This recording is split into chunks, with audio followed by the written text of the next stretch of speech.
our deepest fear. You make the broken heart rejoice. In you we find our voice. We lift you high above the skies. With every breath our praises rise. Your love, it never fades away. We worship you both night and day.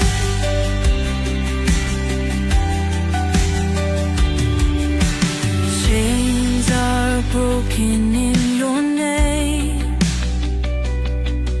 In you we are never the same.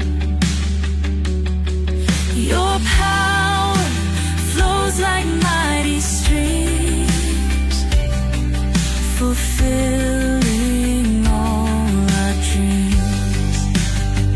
We lift you high above the skies.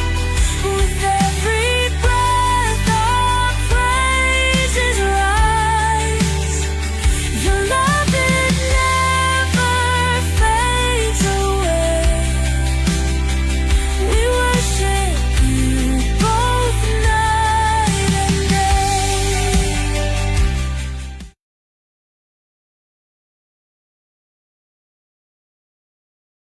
Hello and welcome sa Russia TV mga kapatid, at meron tayong debate na magaganap ngayon between Catholic and MCGI sa topic na patutunayan ng ating affirmative na si Pedro ang bato sa Mateo 16:18. So basahin nyo na lang yung talata dyan mga kapatid. At ang ating affirmative si Brother Jando, negative naman si Brother Mario. Sa ating setup ng debate, alam niya na nila to, yung standard debate at rules natin, yung 10.7.5 at yung rules ng Russia TV. So, sumasang-ayon ba ang ating affirmative sa lahat? Yes, sumasang-ayon. At yung ating negative? Yes, sang-ayon ako. Okay, at before natin simulan ng ating debate, syempre gusto ko muna kayong magpakilala at short kwento, paano ba nagsimula ang pag-uusap na ito. Unahin natin ang ating affirmative. Okay, ako si John Calabato, former Seventh-day Adventist na evangelist and debater. At ngayon nasa Katoliko na. And then nagsimula ito doon sa hamon-hamon ni Brother Mario na nauwi lahat sa Indian, nauwi lahat sa delay na inunawa ko naman. So sa mahabang panahon ako ay naghintay na matuloy talaga ito. Ito na nangyari na ngayon. Thank you. At sa negative naman, pakilala at paano naman niya tinanggap ito? Unang-una, kinakalat niya, hindi raw ako lalaban. And umuwi lang ako ng Manila, galing ng Mindanao, marami akong inasikaso. Kaya pinursigi ko to na matuloy para mailabas ang kasinungalingan niyang mali. At saka isa pa, itong laban na to, ang pangit eh. Kasi alam niyo kung bakit? Tatakbo na siya eh. Dapat buuin natin ng video. Pero kung ganun pa man, gusto niya, pinapayagan ko siyang tumakbo, kalahati lang. Okay. At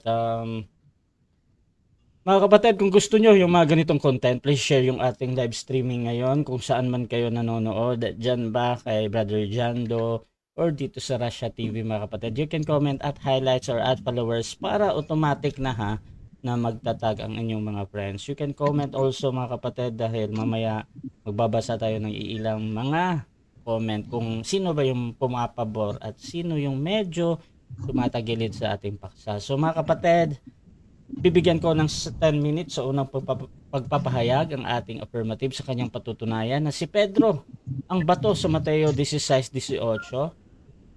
10 minutes, your time starts now, Brother Jando. Okay, thank you sa iyo, Brother Russia. So ang aking topic ngayon is si Apostol Pedro ang bato sa tinutukoy sa Mateo 16:18. So ayon dyan sa Matthew 16:18, sinabi dyan sa the Good News Translation, "And so I tell you, Peter, you are a rock, and on this rock foundation I will build my church, and not even death will ever be able to overcome it. So, kung nakapansin niyo dyan, may nakalagay dyan, you are a rock. Wrong grammar ba yan? Hindi wrong grammar yan.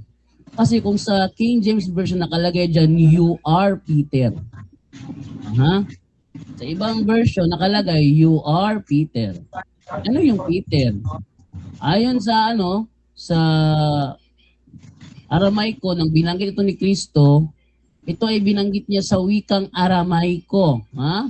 Malinaw sa naturang talata na si Apostol Simon ang kausap ni Kristo.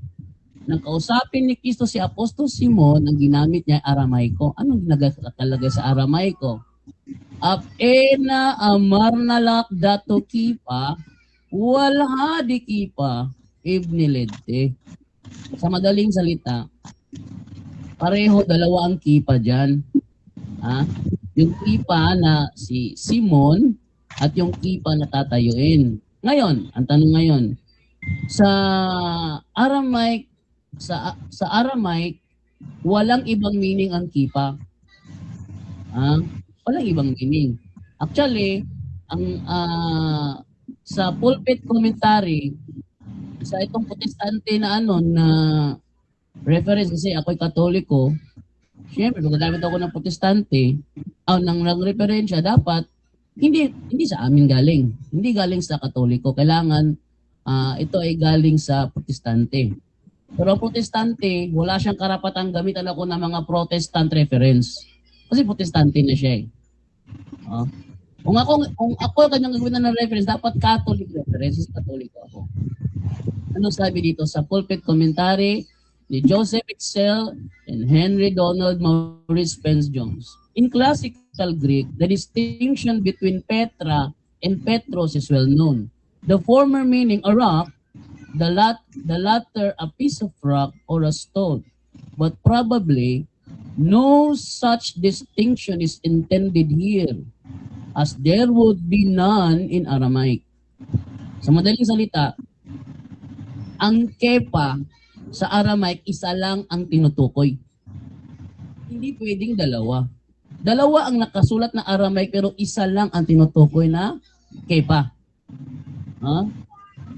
Sabi naman dito naman, sa ano ba ibig sabihin, ang Petros at ang Petra ay iisa lang ang tinutukoy. Hindi pwede iba yung yung Petros, iba yung Petra. Sa Aramaic ko pareho yan at kipa. At sabi dito, ngunit nang isalin ito sa Grego, nagkaroon ng problema. Yung Petra ay isang pambabaeng pangalan, kaya siya tinatawag na feminine. Hindi karaniwang ipinapangalan sa isang lalaki ang isang pambabaeng anyo. Kaya ginawa itong Petros. Sa madaling salita, sa Grego lang siya naging Petros nung siya ipangalan. Nung hindi siya ipinapangalan, talagang Petra talaga yan. Dahil lalaki ang bibigyan ng pangalan na Kepa, sa Grego hindi pwede yung Kepa, ipapangalan mo sa lalaki, hindi pwede yon. Ginawa nilang Petros. So, nasa grammar ang issue, wala sa meaning.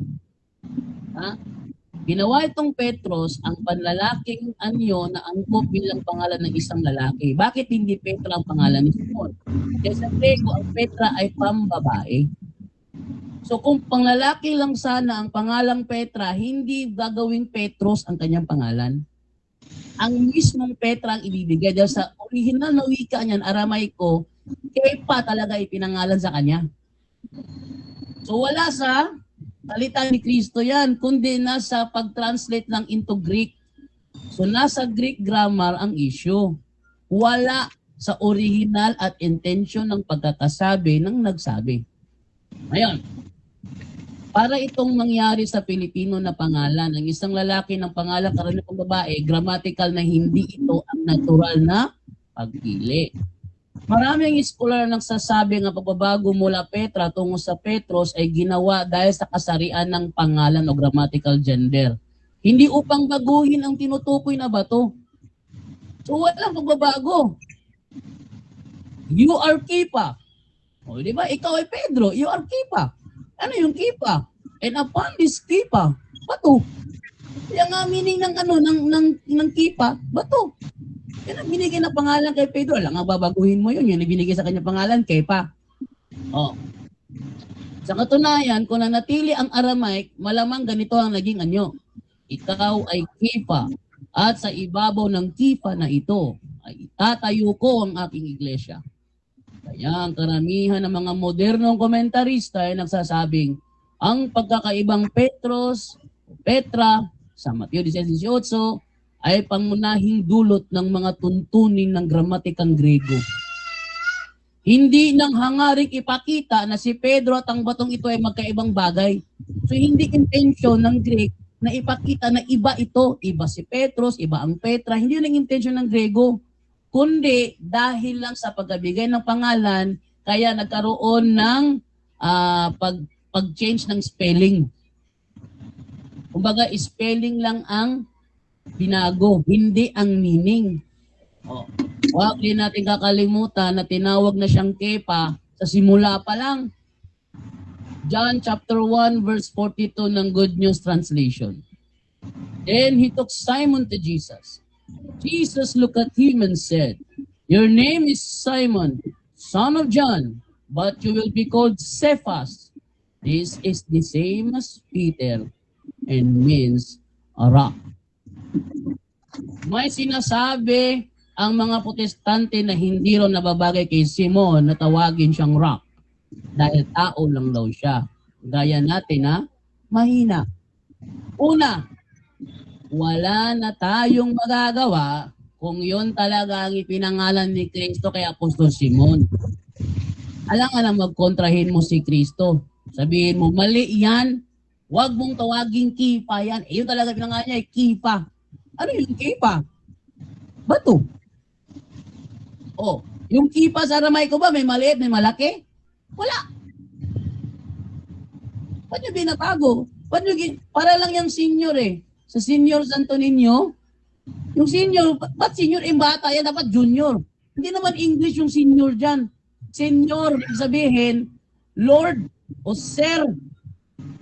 Senior, senyorito, senior, senyora, senyorito, senyorita. Senior, yun ang meaning nun. Hindi senior na opposite ng junior. Nagawa kasing English eh. Ay, ito naman tayo ngayon. Binigyan siya ng pangalan ng Kepa. Oh. Ibig sabihin, yung Kepa, bato. Kung sabi mo, hindi siya yung Kepa. Siya nga yung Kepa eh. Pangalawa, pinatitibay siya mismo ni Kristo. Kaya hindi masama na tawagin siyang rock o bato. Sa Lucas 22:31, Simon, Simon, makinig ka. Hiniling Satanas na subukin kayo tulad sa ginagawa ng magsasaka na inihihiwalay ang ipas sa mga trigo. Subalit idinadalangin kita upang huwag maghina ang iyong pananampalataya. At kapag nagbalik loob ka na, patatagin mo ang iyong mga kapatid. Hello? Patatagin mo ang iyong kapatid. Nemo that could not have it. No one gives that they do not have. You cannot give if you do not have. Paano niya patatatagin ang kanyang kapatid kung siya mismo mahina? Kaya nga si Kristo nananalangin para patibayin si Simon. Yun ang purpose, ba't siya pinangalan ng Kepa? So hindi issue kung may malaki o may maliit ba. Eh, wala namang ganyang distinction sa Aramaico. Sa Aramaico pag sinabing Kepa, kay malaki, kay maliit, Kepa talaga yan. O next. Kaya siya tinatawag na Kepa dahil patatatagin siya ni Kristo upang siya naman na magpapatatag sa iglesia ng Panginoon. Ha? Kaya walang ibang bato ang tinutukoy sa Mateo 16:18, kundi si Apostol Pedro, kung saan sa kanya itatayo ni Kristo ang iglesia. Ayon nga sa Vincent Words Studies by Marvin Vincent. Time. Time na.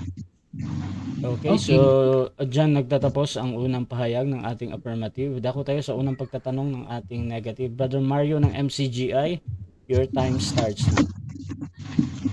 Okay. Una kong tanong sa iyo, yun bang nasa Mateo 16? Sabi mo kasi Aramaic eh. Kepa is Kepa.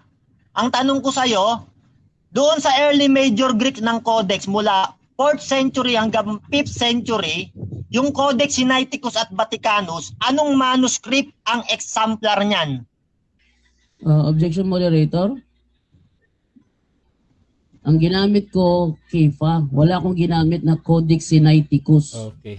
Counter ako. Ganito bro, pag ang objection ay hindi ginamit, i-automatic next question ko yan at sa rebuttal pwede namang itanong bro. Either nagsasabi siya ng totoo or nagsisinungaling ha. So next question. Okay. Hindi pa daw niya ginamit. Okay, tumakbo na. Okay, tanong. Ayon sa unawa mo, Objection, moderator. sino ang walang... Objection, moderator. Time stop na, time stop na. So ganito mga kapatid, wag na tayo mag-side comment at mas as easy as possible lang ba. So proceed Brother Mario ha.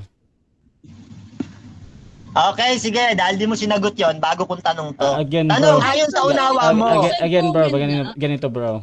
Huwag ka mag-side comment bro. Kung meron kang parang premise bro, dapat related. Totoo naman.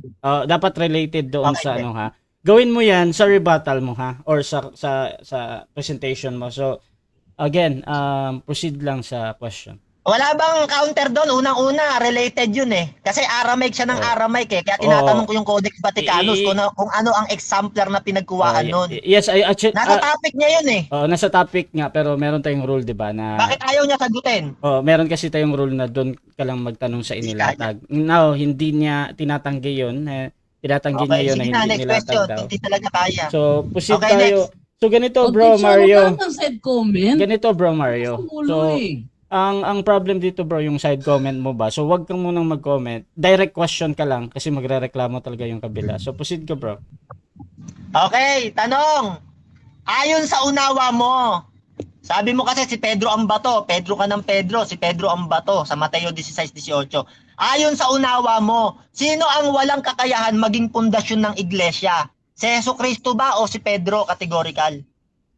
Objection, moderator. Wala akong binanggit na pundasyon. Okay. So again, automatic Ano ba yan? next question. Wala dang binanggit. Proceed bro. Either nagsasabi siya ng Counter totoo or ako, bro Rasa. Baka pwede ako mag-counter. sa ating rule kasi. Kasi nasa topic yung tanong ko eh. Tama, bro. Pedro, ang pundasyon si Pedro. Kaya tanong ko, si Jesucristo ba Bro, walang kakayahan maging pundasyon kaya Bro, hindi bro, pinili? Mario, ganito bro. Nasa topic yan eh. ang Hindi lang objection, niya makasagot. ang objection kasi niya bro, hindi yung out of topic ba, kundi hindi pa daw niya nilatag.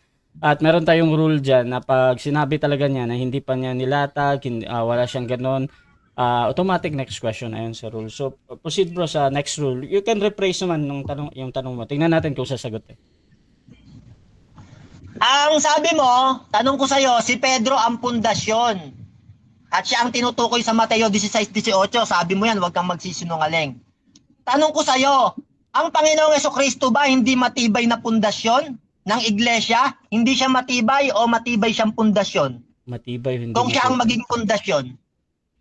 Objection, moderator. Fallacy of false dilemma ang tanong niya. ayan.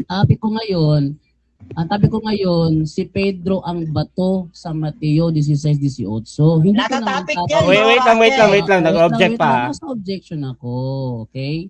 Ang topic kasi, moderator, si Oh. Pedro ang bato sa Mateo Okay. 16:18. Hindi ko naman tinapik kung may kakayanan bang maging pundasyon Okay, si okay. Kristo o hindi. Hindi ko yung topic. Okay, counter objection dito, false dilemma daw yung tanong. Hindi ba ako magka-counter? Proceed nga sa Kasi counter objection. Pedro siya ng Pedro, kaya tinatanong ko si Kristo kung may kakayahan bang maging matibay na pundasyon. Nasa Okay. topic yan eh. Okay. Dalawa kasi topic, si Pedro at si Kristo eh. Nasa topic yan. Okay. Nilalatag niya yan eh, hindi si Kristo.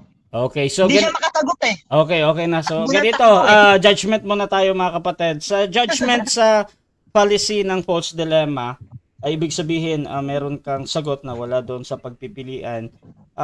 Pwede naman gumamit ng 10 segundo para gawin yun or talagang mamimili ka doon bro. So gagamitin mo ba, Brother Jando, yung 10 segundo? 10 seconds. Proceed bro. Hindi ko sasagutin yun. False dilemma yun eh. Next question. Next question. Okay, sige. Tanong ko sa'yo. Sabi mo kasi, hindi si Kristo ang bato. Lagi mong sinasabi sa Aramaic, kepa, iskepa. Aramaic ang binanggit. Hindi si Kristo, si Pedro lang ang bato. Yan. Tanong ko sa'yo, Ganito, yung Yesu Kristo ba ng simbahang Katoliko, karapat dapat ba siyang tayuan ng iglesia o hindi siya karapat dapat? 10 seconds. Proceed. Hindi ko sasagutin yun. Ano yun eh? Wait lang, Red bro. fallacy yun. Objection, moderator. Objection, proceed. Objection. Bro, Rasha, turuan mo naman yung aking kalaban. Iyakin pala to, Oh, bro. wait lang, Bro Mario. Wait lang, Bro Oh, Mario. sayaw. Bro, Rasha, turuan mo yung ating kalaban dito kasi mukha yata nawawala sa sarili niya. Okay.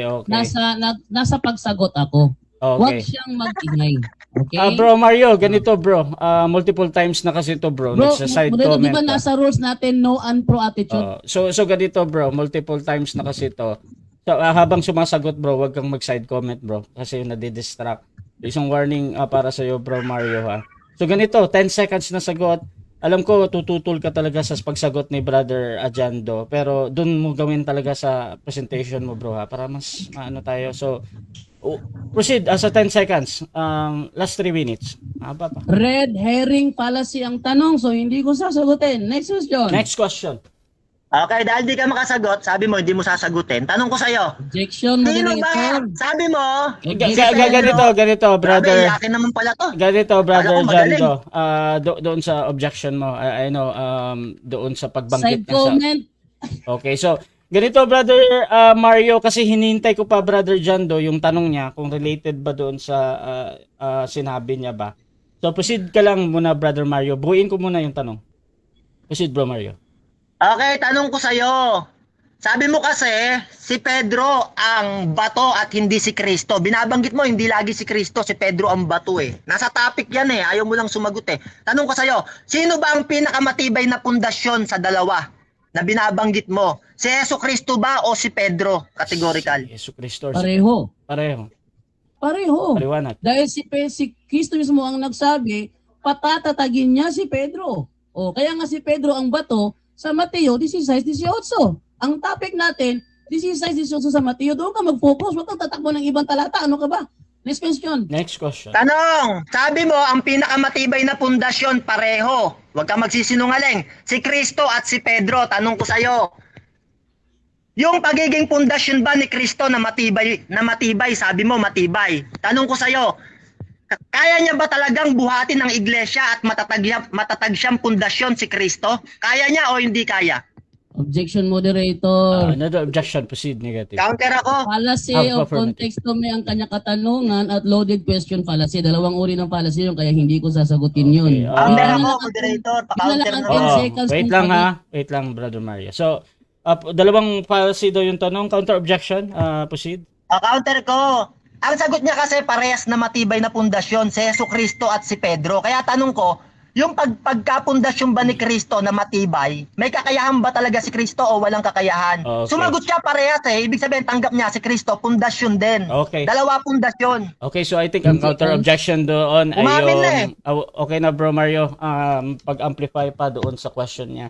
Ganito mga kapatid, again, dito wala namang pilitan. Pag sinabi talaga niya na hindi ko sasagutin 'yan dahil sa mga dahilan na 'yon, automatic next question 'yan. Mamaya i-rebut mo na lang 'yan, brother Mario. Proceed sa next question.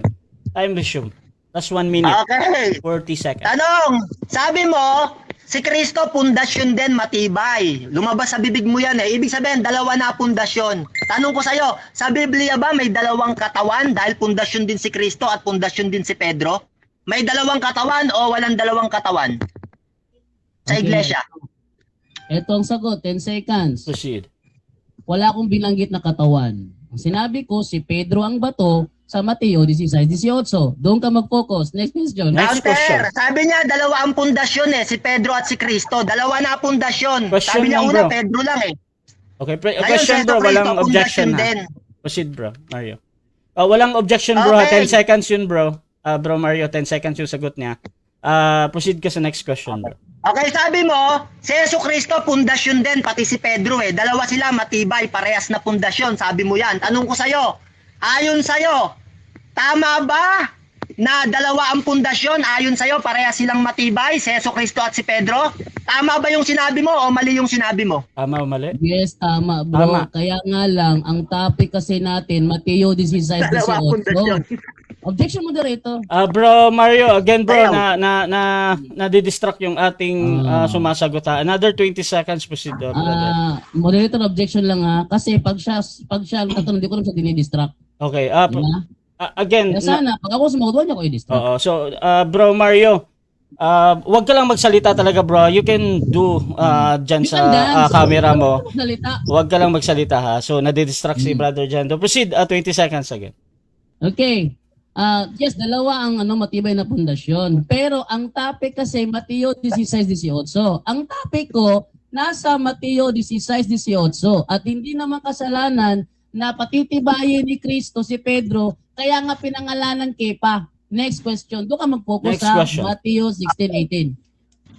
Sabi mo, Time, next question, sabi mo, Time, 7 minutes time na. So, segundo na lang yun. So, dyan nagtatapos mga kapatid ang unang pagtatanong ng ating negative. Dako tayo sa negative presentation. Pero bago yan, shoutout muna sa ating nasa live. Meron tayong 68 na nag-live dito. Comment. Shoutout kay Jared Almazora. Yan, pasaway kayo. KDR, alam nyong bawal yan. Sige pa rin kayo. Pinapahiya nyo si KDR. Shoutout din mga kapatid kay Joseph Sinete. Sumagot ka. Kasi shoutout din kay Irene. Kasi ang ulo ng iglesia ay si Kristo. Tapos, kay Pedro itinayo. Di lalabas si Kristo sakop ni Pedro. Dahil si Kristo ay ang ulo ng iglesia. Shoutout din mga kapatid dito kay The Bread of Our Soul. Iyakin pala na manok ni Jared. Shoutout din kay Gio. Si Peter Stone siya. Hindi rock kasi si Christ lang ang rock. Shoutout din mga kapatid dito kay kay Joshua, lala ng affirmative side. Richie, puro iwas si Jando. Shoutout din mga kapatid dito kay Ellie. Umamin na si hindi banggit, pwede banggitin to. Wag lang kayo mag-insulto mga kapatid pwede naman tayong magbasa ng Leon Nedes Bernardo, mananalo ka na lang, puro object na sa discussion naman ang tanong. Paano mo mapapatunayan kung si Pedro at hindi si Kristo? So mga kapatid, tuloy-tuloy tayo dito. Brother Mario bilang negative, your time starts now. okay mga kababayan, mga kapatid, sa Biblia po, may isang pundasyon na tatayuan ng iglesia. Sa kanya pala, mga kapatid, dalawa ang pundasyon. Pero ang pinapatunayan niya, si Pedro ang pundasyon. Pero si Kristo, pundasyon din daw at matibay na pundasyon. Ibig sabihin, dalawa na pundasyon niya. Pero si Pedro lang papatunayan niya. Mali-mali na mga kapatid. Diyan yung makikita ang mga maling aral. Umamin na si Kristo pundasyon. Talo na. O ngayon, lalatag ako mga kapatid. Yung iglesia kasing itatayo mga kapatid, doon sa bato, sa malaking bato na sinasabi ng Biblia, mga tao yan mga kapatid. Spiritually mga tao at sa literally, ang ulo ng iglesia naman ay si Kristo ang pundasyon, literally at spiritually. Sabi sa unang Korinto ng 3:9, sapagkat tayo ay mga kamanggagawa ng Diyos. Kayo ang bukid ng Diyos. Objection. Anong objection ng affirmative? Hindi ba nasa Iyak na rules naman. natin? Wait Hindi ba lang, nasa wait. rules natin na walang out of topic? Yes bro. Oo. Anong wait lang, gusto kong distinguish mo ano yung out of Ang topic. topic ko kasi, yung bato sa Mateo 16:18, hindi yung bato sa ibang talata. Nakapokus ako sa Iyakin pala to, moderator, oras ko to Okay. Pambira. Wait lang. Hindi ko naman siya ginanyan eh. Kawawa naman. Nakakahiya na kasi. Okay, so naiintindihan ko. Umamin na kasi. Ulitin ko. Wait lang, bro Mario, Ang tema So- ko kasi, Pambira, iyakin pala. para to. hindi tayo tumagal mga kapatid, gusto kong i-moderate. Ang objection ng ating affirmative yung nababanggit Hindi ng pa ako ibang tapos sa talata objection na ba ko. to? Okay. Hindi pa ako tapos sa objection ko. Biglang nag-ingay eh. Okay, so ganito, merong counter objection naman. Please direct sa objection, Brother Jado, anong problema? Yun lang. Stop ang time ako, objection- Naka-stop time to, Bro Mario. Sige. Ang objection ko, moderator, maliwanag ang tema ko. Ang bato sa Mateo 16:18. Kung tatakbo siya sa bato sa ibang talata, hindi yun ang tema ko. Kaya out of topic yun kasi hindi yun ang tema ko. Okay. Ang tema ko, ang bato sa Mateo 16:18. Okay. Doon siya mag-focus. Okay, nagets ko na. Brother Mario, a counter objection kung meron. Ang counter objection ko, umamin naman siya kanina eh. na ang bato dalawa sa Mateo 16:18, si Kristo at si Pedro parehas matibay, sabi niya. Okay. Wag na siyang kung napapahiya na siya. Okay. Tanggapin niya. Okay, so ganito ang judgment ng moderator, mga kapatid. Sa mga topic, meron talagang ganito na merong nakalagay na talata. Pero sa pagpapaliwanag at kung paano nyo ini-interpret yan, so gumagamit kayo ng ibang talata, pinapayagan yan ng moderator ha. So hindi naman talaga doon lang nakapokus sa Bible. Meron parang mga cross reference, mga verses. So pasok pa din yung pinag-uusapan. Proceed, Brother Mario. Okay, iibahin ko yung pahayag. Okay, merong sinasabi sa Biblia, mga kapatid, kay Kristo Jesus nakalapat ang buong gusali, siya ang pundasyon. Letra por letra na babasa, hindi si Pedro. Basahin natin sa Efeso 2:20 hanggang 21, ganito ang ating mababasa. Na mga itinatayo sa ibabaw ng kinasasaligan ng mga apostol at ng mga propeta, na si Jesucristo, Jesus din ang pangulong bato sa panulok, na sa kanya ang buong gusali nakalapat na mabuti. Kaya Jesucristo pala nakalapat yung buong gusali at mabuti yung pagkakalapat ayon sa Biblia. Iyak na naman, hindi ako makapayag. Ano ba to? Anong problema, bro? Kung kanina pinalagpas ko, hindi ko papayagan moderator. Counter ako, moderator. Ano ba yan? Bro. Kawawa na, Wait lang, Brother Mario ha. So, anong objection, brother? Hindi ko papayagan moderator na ang topic ko is Mateo 16:18, tapos siya as negative tatakbo sa ibang issue. Strawman kasi yung ganun. Ganito kasi. Counter ako. Ang role pa natin, hindi ako pwede magtanong kung hindi niya pinahayag. Okay. So ano yung tatanong ko yun? Nasa ibang Counter ako. Hindi naman yun ang topic ko. Okay. Ang topic ko, dito ako mag-focus sa topic ko. Okay na. Negative siya, kontrahin niya ang topic ko. Huwag siya gumawa ng sarili Okay niya. na. So, ganito para hindi tayo mahaba, hindi kayo nagpapahayag sa objection ha. Counter objection, proceed.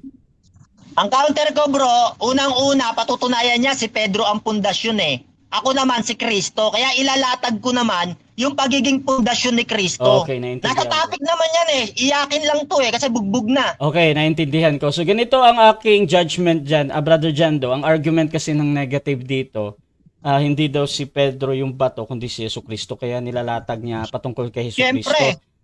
Bilang negative, gusto din niya. Wait lang, bro, Mario. Gusto din niya kasing stand doon sa kay Kristo. Kaya nababanggit niya. So, tuloy pa din to, Brother Mario. Proceed sa negative presentation. Okay, unang-una, negative ako mga kababayan. Kailangan kong patunayan na si Jesucristo ang bato. At sabi ng Biblia, wag mong gigiikan ng bibig ng baka habang ito'y gumigiik. Wag mong bubusalan. Ngayon kapatid, no, object ka ulit. Sabi ng Biblia, kay Kristo nakalapat ang buong gusali. Efeso 2:20, sabi diyan, na si Kristo Jesus din ang pangulong bato sa panulok. 21, na sa kanya ang buong gusali nakalapat na mabuti. Kay Kristo pala nakalapat yung buong gusali eh. Kahit ang mga apostol nakasalig kay Kristo, sabi ng Biblia. Letra por letra nababasa, hindi si Pedro.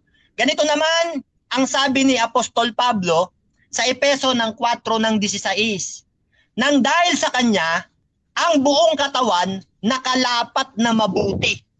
Nang dahil daw kay Jesucristo, sabi ni Apostol Pablo, sa Efeso 4:16, yung buong katawan nakalapat na mabuti.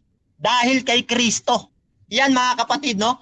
Ano yung katawan na sinasabi sa Efeso 2:20 hanggang 21 at Efeso 4:16 na nakalapat na mabuti kay Kristo? Yung gusali o katawan. Basahin natin sa unang Korinto 3:9. Sapagkat tayo ay mga kamanggagawa ng Diyos. Kayo ang bukid ng Diyos, ang gusali ng Diyos. Yung gusali pala ng Diyos na nakalapat kay Kristo, sabi ng Biblia, letra por letra. Ito pala yung mga tao, sabi ni Apostol Pablo. Unang Korinto 3:9. Kayo ang gusali ng Diyos. Sabi naman ni Apostol Pedro, pinatunayan niya yan, na tayong mga tao ay natatayong bahay. Unang Pedro 2:5. Kayo rin naman, na gaya ng mga batong buhay, ay natatayong bahay na ukol sa Espiritu. Tayo pala mga kapatid ay natatayong bahay ukol sa espiritu, sabi ni Pedro. At sabi naman ni Apostol Pablo, yung gusali at yung katawan nakalapat na mabuti kay Kristo. Ibig sabihin, ang pundasyon si Kristo. Ang katunayan nga, ganito ang ating mababasa, na si Yesu Kristo talaga ang pundasyon. Basahin natin sa Efeso ng 2:20. Sa banal na Biblia Tagalog, itinayo kayo sa pundasyon ng mga apostol at mga propeta. Si Kristo Jesus ang bato na panulukan. Tayo pala mga kapatid, kasama ang mga apostol, itinayo tayo sa pundasyon ng mga apostol pati ng mga propeta. Efeso 2:20. At ang bato, sabi ng Biblia, letra por letra, si Kristo. Bakit? Wala na kasing ibang pundasyon, sabi ng Biblia, si Kristo lang ang pundasyon ng iglesia. Ganito ang ating mababasa sa unang Korinto 3:11, letra por letra rin. Wala kang ganito Ayaw mo kasi ng Bible, hindi ka Bible alone. Unang Korinto 3:11, sapagkat walang sino man ang makapaglalagay ng ibang pundasyon maliban sa isa na naitayo na si Yesu Kristo. Sabi ng Biblia, wala na palang ibang makapaglalagay ng pundasyon maliban sa isa na nailagay na naitayo na, si Yesu Kristo. Napakalino mga kapatid, sabi ng Biblia, wala nang ibang pundasyon, si Yesu Kristo lang, letra por letra nababasa. Ba't gagawin mong pundasyon si Pedro? Wala nang ibang pundasyon sabi ng apostol, si Kristo lang. Siya ang pundasyon na tinatayuan ng mga gusali. Tayo yon, natatayong bahay na ukol sa espiritu. Kaya si Kristo ang pundasyon, sabi ng mga apostol. Bakit? Wala namang ibang kinikilalang pundasyon ng Diyos Walang ibang malaking bato maliban sa Diyos. Sabi yan ng Diyos. Basahin natin letra por letra din. Isaiah 44 ng 8, sabi niya, may Diyos baga liban sa akin? Oo, walang malaking bato, ako'y walang nakikilalang iba. Ang Panginoon pala natin, ang Diyos natin, wala siyang nakikilalang ibang bato. Bakit mo gagawing bato si Pedro na pundasyon? Hindi nga kinikilala yun ng Diyos Sa pangalan lang, pakahulugan niya bato. Pero walang ibang malaking bato kundi ang Diyos lang, sabi ng Biblia. Basahin natin ang sulat ng isang salmista sa awit ng 18:31. Ganito ang ating mababasa. Sapagkat sino ang Diyos liban sa Panginoon? At sino ang malaking bato maliban sa ating Diyos? Sino ang malaking bato? Question mark. Maliban sa ating Diyos. Yan wala kasing ibang malaking bato. Kaya tinatanong ng Diyos, sino ang malaking bato maliban sa ating Diyos? Diyos lang kasi ang malaking bato. Kaya si Pedro pilit yung ginagawang bato. Kung saan kayo pumupunta. Yung Aramaic kasi bro, mas maniniwala ako kay Mateo. Sumulat siya sa Greek. At magkaiba yung Petros pati Petra. Kay Mateo ako maniniwala, hindi kay Jando Alabado. Kasi ayun ang pinahintulutan ng Panginoon na basahin ng mga hentil. At unang-una, kapatid, sinasabi talaga ng Biblia, si Yesu Kristo talaga ang bato, letra por letra. Acts ng 4:11. Si Yesu Kristo ang bato na itinakwil ninyo. Tinatakwil nyo si Kristo, ayaw nyo kay Kristo Sa kayo katuparan nito Bilang mga tagapagtayo ng bahay. Ano ba yung bahay na tinatayo nyo? Di ba, iglesia? Tinatakwil nyo si Kristo Kayo katuparan nito. Siya pa rin ang ginawang batong pangunahin, sabi ng Biblia. Siya ang pangunahing bato. Kaya nga sa Biblia mga kapatid, ito naganap to sa Katoliko Tinatakwil nila si Kristo, ayaw nilang maging bato ng pundasyon nila ng iglesia nila si Kristo. Gusto nila si Pedro. Kaya sabi ng Marcos ng 12:10, hindi man lang baga nabasa ninyo ang kasulatang ito, ang batong itinakwil ng mga tagapagtayo ng gusali, ang siya ring ginawang pangulo sa panulok. Yan sila katuparan nila nito Tinatakwil nila si Kristo. Ayaw nilang maging bato nila si Kristo. Matibay na pundasyon, gusto nila si Pedro tao. Sabi ng Jeremias ng 17:5, sumpain ang taong tumitiwala sa tao at ang kanyang ginawang bisig ay ang laman ng tao. Ang tao kasi mahina Binanggit mo na nga kanina, bulag ka lang bakit? Kaya nung palalayain si Yesu Kristo at yung kasama niya doon sa nakapako, mas pinili ng mga mamamayan ng Roma, Saduceo, Pariseo, na palayain yung mamamatay tao. Kasi nga yung Roma, ayaw talaga nilang paniwalaan si Kristo, yung Roma. Basahin natin sa Acts ng 3 ng 14. Sabi diyan, inyong itinakwil ang banal at matuwid. At sa halip, hiniling nyo na palayain ang isang mamamatay tao para sa inyo. Pinalaya yung mamamatay tao. Ayaw ng mga taga-Roma kay Kristo nung unang panahon. Kaya nga pinarusahan eh. Pinapatay yung mga mamamayan doon eh, kasama mga Romano doon eh. Tapos sasabihin nyo, kay Yesu Kristo kayo. Kahit nga si Pedro, hindi kayo kinikilala eh. Bakit? Hindi kayo kinikilala ni Pedro kasi nga, sa inyong sulat dito sa volume 8 pahina 571 ang salitang papa ng simbahang Katoliko ay nanggaling sa Griegong Objection papa. moderator. Tama. Objection moderator. Yan o. Ang titulo ay objection unang moderator. binanggit ng 521. Wait lang, Pedro. bro, Mario. Meron pa ding objection, bro, ha? Negative na Ayan. yan. Iyakin pala to. Wait lang, bro, Mario. Ang topic natin, ang bato ng Matthew 16:18. Pinayagan ko na nga lang dahil sa sinabi ng moderator na tumakbo ng iba't ibang talata. Isang talata lang naman yung topic ko. Ngayon, tumakbo naman sa Santo Papa. Hindi yan ang topic. Ano ba naman klaseng kalaban to? Mag-focus ka sa topic ko na role mong kontrahin. Okay. Counter ako. Proceed negative. Counter ako.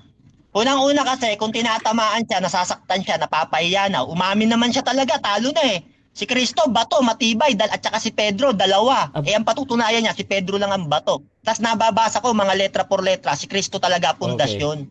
Napapahiya na, kaya object na lang ng object eh. Okay, so ganito mga kapatid ang judgment natin. Sa analisa ko kasi, ginagamit ni Brother Mario yung salitang Santo Papa doon sa topic natin na bato kasi sa Catholic naman talaga yung unang Santo Papa si Pedro, no? So tinatanggap ko pa din to as a pasok sa pinag-uusapan. Pero 9 seconds na lang to, so proceed Brother Mario. 9 seconds na lang. Sige na, i-wave ko na. Meron pa sana akong sasabihin. Okay, so dyan nagtatapos ang first presentation. 7 minutes para sa ating first cross, tapos mag-decide tayo kung aabot 10:22 na kasi. So proceed, 7 minutes. Unang tanong, ginamit mo Isaiah 40 versikulo 8. May mababasa ba dyan na si Kristo ang bato sa Mateo 16:18 o hindi mabasa? Yes, siya ang malaking bato ayon sa Biblia. Nababasa. Objection muna. Wait lang ha. So affirmative, anong objection? Counter objection pagkatapos ito.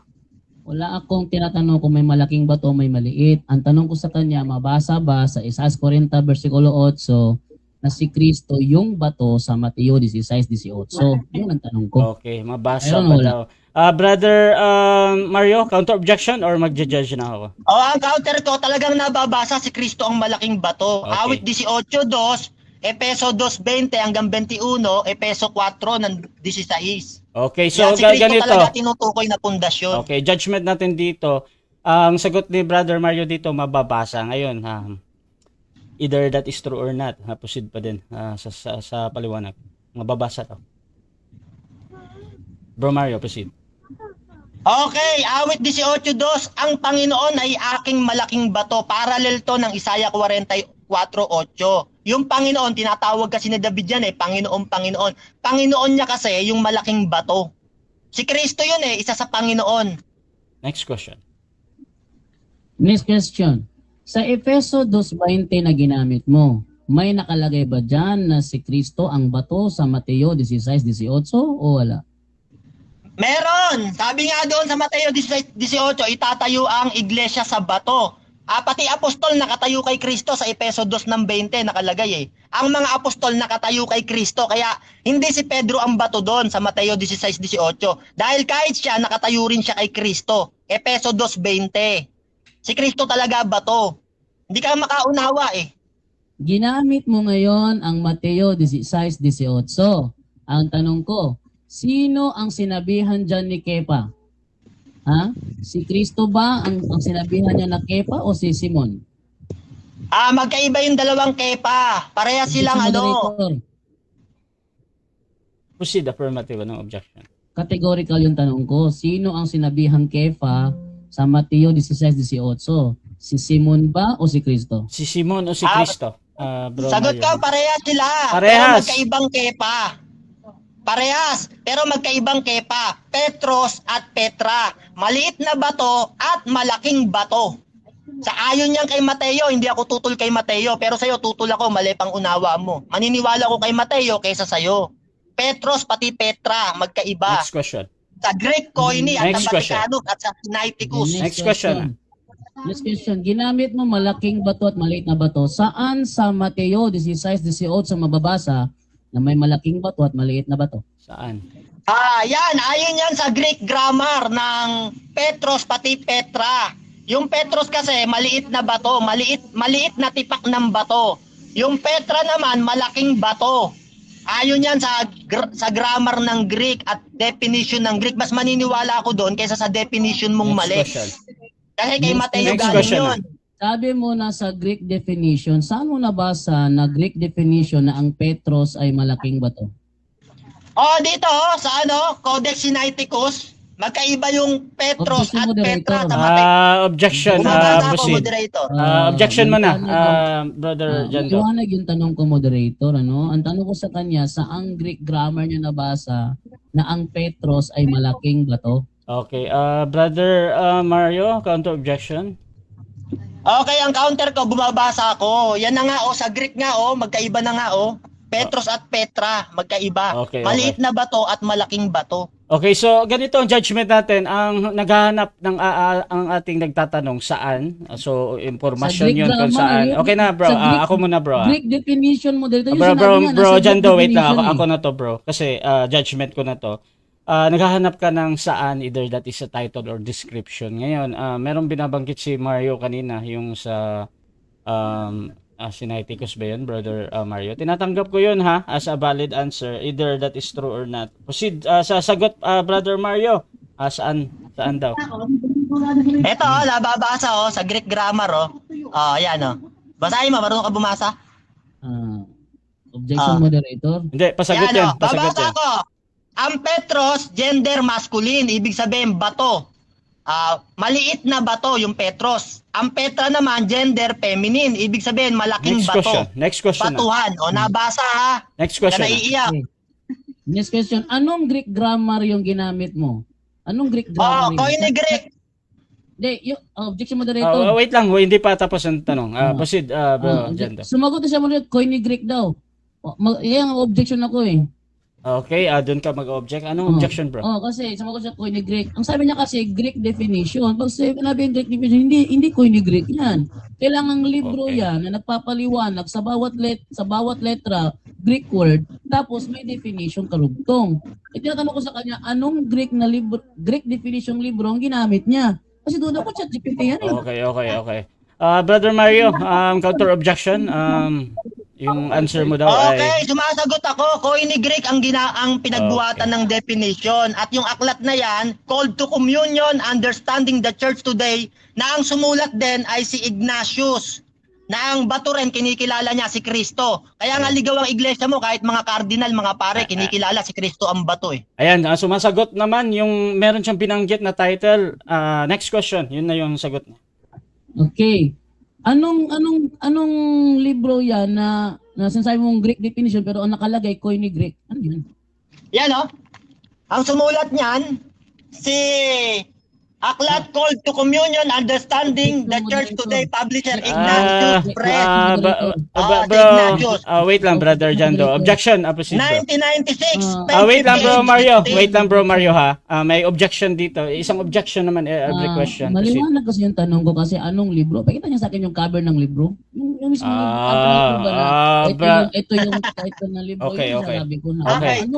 Anong libro yan? Wala mga bakit Greek definition Okay, pero okay. Koine Greek ang nilagay na title? Gusto ko makita yung cover ng libro. Okay, Brother Mario, counter objection meron ba before ako mag-judge? Counter ko, ang hinahanap niya cover ng libro, gusto niya pumunta sa mga library, marami doon. Okay. Ngayon kasi high-tech na. At alam niya ng mga nagre-research. Okay. Ito. Judgment natin dito, mga kapatid, ha. So, Yung pag-obliga na ipakita ang libro, wala naman tayong ganun na rule mga kapatid. So either mapakita ni Mario or hindi, nababanggit naman niya at nasasagot yung tanong na meron siyang parang title doon. Brother Mario, continue ka sa sagot mo, bro. Proceed, bro. Okay, unang-una, wala rin naman siyang libro ng Aramaic eh. Wala naman siyang maipakitang original Aramaic eh. Nang kepa-kepa eh. Kumukuha lang rin siya sa mga Google, tas hahanapan mo ko ng libro. Oh, mali ka na dyan eh. At saka alam ng mga nagsusuri yan. Talagang, yan ang pakahulugan sa Greek niyan. Petros, masculine. Next Binanggit question. mo nga yan kanina, pati Next Petra question, eh. last 1 Feminine, minute. sabi mo. Okay, Next Ayun, question na. pupunta. Next question na, bro Mario. Next question.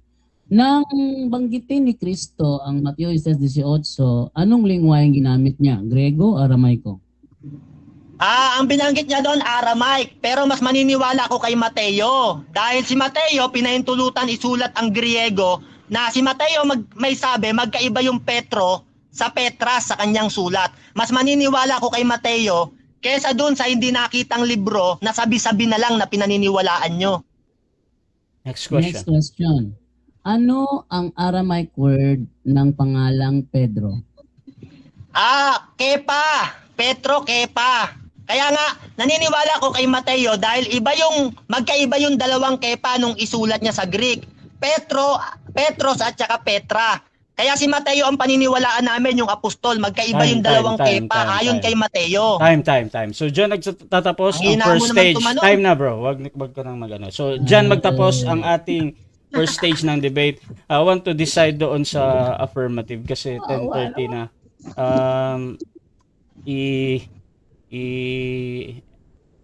I-continue mo pa ba to? Sige, Wag na, bro, takbo sige, na. Brother Sige, Jan bro, continue na lang, bro. Okay. So mga kapatid, dyan nagtatapos ang first stage ng ating debate at dako tayo sa rebuttal pero bago yan, shoutout muna kay bro JR, sabi niya bro Mario, umuulan ng talata, Jando umuulan ng objection. Sabi naman ni Irene, dyan natalo si Jared sa umuulan ng objection pero di uubra kay Mario.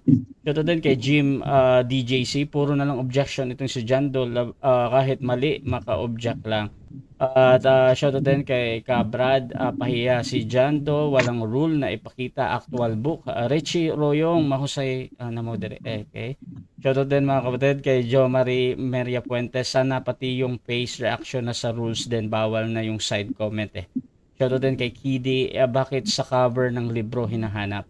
Shoutout din kay Michael, wag mo nang sagutin yan bro Mario dahil kahit siya sa atin yan, ganun din ang ulat.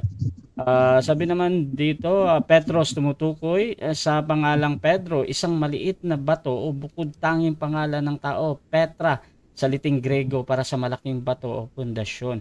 Ito din kay Elizabeth Tani, walang Greek, seminar ka muna sa aking theology school. Shoutout din mga kapatid dito kay Jo Marie, wala na kaming maintindihan malibang objection ni Brother Jando. Michilada, anong Greek grammar? May iba pa bang grammar ang Greek at ang Connie Greek? Ayan, so mabilis ang comment natin. So shoutout lahat mga kapatid dyan sa ating comment box at dyan sa kay Brother Janto sa live niya. So tuloy tayo Brother Janto, rebuttal. Proceed bro. Okay, tuloy ako sa aking rebuttal lang. Okay? So, unang ginamit niya, tandaan niyo ang tema ko kasi, yung bato sa Mateo 16:18. Hindi ko naman ginamit yung ibang bato sa ibang talata. Kaya nga, ako yung affirmative, siya yung negative.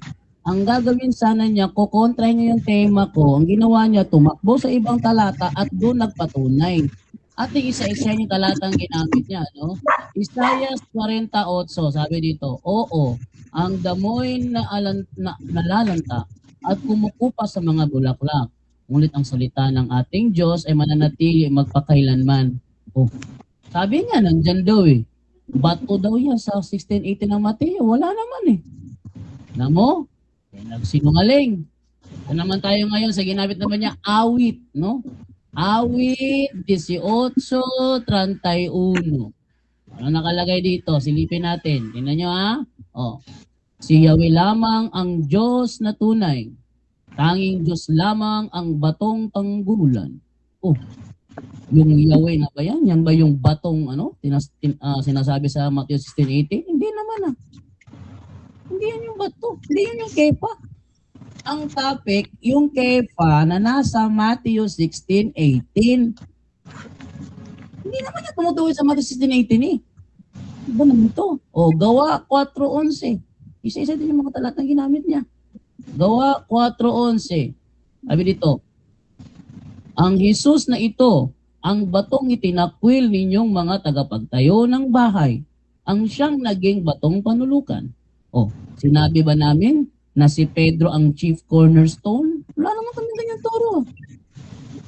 Alam nyo, red herring fallacy ito eh. Red herring fallacy. Strawman fallacy. Daming fallacy yung ginawa. Alam nga, di ako mag-object. Ang gusto ko, focus sa topic.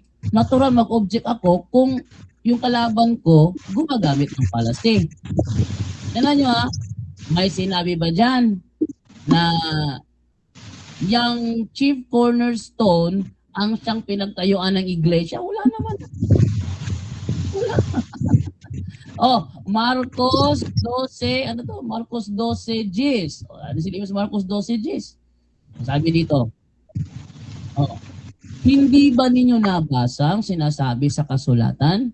Ang batong itinakwil ng mga tagapagtayo ng bahay, ang siyang naging batong panulukan. Binanggit ba dyan na yan yung yung Kefa sa Mateo 16:18? Kawawa naman. Sige, ate, ituloy yung ating yung ating naputol kanina na presentation. Tayo ngayon. Tingnan nyo ha, sa presentation ko naka-focus lang ako sa Matthew 16:18. Hindi ako lumilipad ng ibang talata. Kalaban ko, lumilipad. Mukha yata hindi ako ang kinukontra. Ano ba ang tema ko? Bato sa Mateo 16:18, hindi ko tema yung bato sa Isaias 48, hindi ko tema yon. Hindi ko tema yung bato sa Efeso 2:20. Hindi ko tema yung bato sa 18:31 ng awit. Hindi ko tema yung bato sa Gawa 4:11. Hindi ko rin tema yung bato sa Marcos 12:10. Ang tema ko yung bato sa Mateo 16:18. So doon ako nakafocus. Kalaban ko saan tumatakbo. Habulin mo ko doon. Ano ba naman to? Klaseng kalaban na to. Parang hindi yata naghanda. Vincent's Word Studies. Tignan nyo ha. Mga protestante ito. Peter says, "Thou art the Christ." Christ replies, "Thou art Peter." Petros. Peter is used as a proper name, but without losing its meaning as a common noun. Without losing its meaning as a common noun. The name was bestowed on Simon at his first interview with Jesus, John chapter 1, verse 42, under the form of its Aramaic equivalent, Cephas. In this passage, attention is called not to the giving of the name, but to its meaning. Iba naman to. In classical Greek, the word means a piece of rock. A piece of rock. Next. The word refers neither to Christ as a rock, distinguished from Simon as stone, nor to Peter's confession, but to Peter himself. Distante na ito na Ano daw? Ang salita, ating Tagalogin para maintindihan. Ang salita, yung Kefa, yung bato, ang salita ay hindi tumutukoy kay Kristo bilang isang bato na naiiba kay Simon. Isang bato ni sa pagtatapat ni Pedro, kundi kay Pedro mismo. Sa isang kahulugan na tinukoy ng kanyang nakaraang pagtatapat at bilang naliwanagan ng Ama sa langit.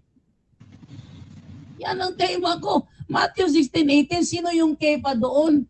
Next. The reference of Petra to Christ is forced and unnatural. Yan nyo? Yan ginagawa ni Mario San Diego, forced and unnatural. The reference of Petra to Christ is forced and unnatural. The obvious reference of the word is to Peter. The emphatic, this naturally refers to the nearest in antecedent. And besides, the metaphor is thus weakened since Christ appears here not as the foundation, but as the architect. On this rock will I build. So yung palang sabi pala ni Kristo, sa ibabaw ng batong ito, itatayo ko, siya ang magtatayo. Anong itatayo ni Kristo? Yung iglesia. Saan niya itatayo? Sa ibabaw ng bato. Hindi sa sarili niya. Kayong magtatayo sa ibabaw ng bato. So yung Kepa doon, the obvious reference of the word is to Peter. Bakit? The emphatic, this naturally refers to the nearest antecedent, and besides, the metaphor is thus weakened since Christ appears here not as the foundation, but as the architect. On this rock will I build. Again, Christ is the great foundation. Yun sabi ko kanina. Si Kristo, foundation din. Pero hindi yun ang tema ko eh. Hindi yun ang tema ko. Sabi niya, itinakwil daw. Pero ba itinakwil, sinabi ko, foundation din? Takwil ba yun? Ano? Nagbintangan pa ako, tinakwil ko daw. Pero ba takwil, sinabi ko, foundation din yun? Pero hindi sa Mateo 16:18. Ang topic kasi, Mateo 16:18, hindi Isaias 48, hindi Efeso 2:20, hindi Awit 18:31, hindi Gawa 4:11, hindi rin Marcos 2:10. Ang tema ko, yung bato sa Mateo 16:18. Hindi ko ha? Again, Christ is the great foundation, the chief cornerstone. But the New Testament writers recognize no impropriety in applying to the members of Christ's Church certain terms which are applied to Him. Sa madaling salita, mga kaibigan, yung mga talatang pinagbabanggit niya, hindi yon ang tema ko. Ang tema ko, sino yung sinabihang Kefa sa Mateo 16:18. So, yung Kefa doon sa Mateo 16:18, yun ang tema ko. Hindi naman yung Kefa sa Gawa 4:11, yung Kefa sa Marcos 2:10, ang layo. So, napakalayo talaga. So, sa nakikita ko ngayon, hindi kinukontra ni Mario San Diego yung tema ko. Ang ginawa niya, nagpresenta siya ng ibang bato na hindi ko naman pinesenta. Sa halip na kontrahin niya yung stand ko, ang ginawa niya, nagpresenta siya ng ibang bato. Pero yung ibang batong pinesenta niya, hindi naman sa Mateo 16:18. So, sabihin, the whole argument of Mario San Diego is a straw man fallacy. Wala siyang kinontra. Wala siyang referensyang binigay. Matthew 16:18, ang bato ay si Kristo. Wala siyang sinabing ganun eh. May narinig ba kayo? Okay, dako tayo sa second cross ng ating negative. Brother Mario, 7 minutes. Your time starts now. Okay. Okay, una kong tanong sa'yo. Sabi mo, pundasyon si Kristo. Sabi mo yan eh. Naglatag ka, pundasyon si Kristo. Tanong ko sa'yo, yung pagiging pundasyon ba ni Kristo, siya ba ang pundasyon ng mga tao, mga templo ng Diyos? At iglesia, si Kristo pundasyon o hindi siya pundasyon? Ng gusali? Hindi siya ang pundasyon sa Mateo 16:18. Yan ang sagot ko. Next question. Sabi mo, pundasyon si Kristo. Hindi ako tumatanong sa Mateo 16:18. Pundasyon si Kristo. Tanong ko sa'yo, yung mga tao ba na iglesia o templo? No objection. Yeah, affirmative ako, moderator. Mag-focus ako sa tema ko. Yun ang rule ng Yakit pala to, moderator. Okay. Counter. Mag-focus ako sa Okay, tema. Ang counter counter ko- objection, proceed. Hindi ba Ang counter ko, sabi niya Ganito bro, mga Amen. bro. Wait lang mga bro ha. Gusto ko lang ipaalala sa inyo, pag nag-o-object kayo, I hope ang tingnan nyo yung sa rule ba. Hindi yung parang meron kayong comment doon sa sinabi. Ngayon, ang objection dito, merong nabanggit, si Brother Mario, na yun na nga, hindi ganun yung sa stand ng ating negative. Affirmative rather. So, counter objection para mas mabilis tayo. Proceed. Hindi pa ko tapos sa objection mo. Sige, kung meron pa, sige. Ang aking role kasi as affirmative is tindigan ng aking tema. Hindi ko titindigan yung pangontra niya. Ang tema ko titindigan ko. Natural, sabihin ko, hindi si Kristo ang bato, ang pundasyong Ubus yung bato oras ko, sa puro Mateo 16-18. Tapos sabihin niya, hindi ako nagtanong doon. Eh, yun ang tema ko. Okay na. Ano dyan? Okay na. Counter objection, meron ba? Counter ko, sabi niya kasi pundasyon si Kristo eh. Sabi niya yan, kaya tumatanong ako doon. Tsaka rebuttal to kahit Okay. anong tanong. Sumagot siya, wag siyang puro object. Okay, so ang judgment natin, any observation sa kabilang panig habang nagtatanong, hindi pinapakailaman ng moderator lagi yan. So either that is true or not. Ngayon, dito tayo sa question. Pwede namang mag 10 seconds or sabihin next question. Kung may problem sa tanong, proceed ka, negative. Tanong, sabi mo, pundasyon si Kristo. Sabi mo yan eh. Kaya tanong ko sa'yo, si Kristo ba, pundasyon ba siya ng templo? Yung mga tao, templo ng Diyos. O gusali ng Diyos, bahay na natatayong ukol sa Espiritu. Iglesia sila, yung mga tao. Si Kristo ba, pundasyon ng mga tao o hindi siya karapat-dapat na pundasyon?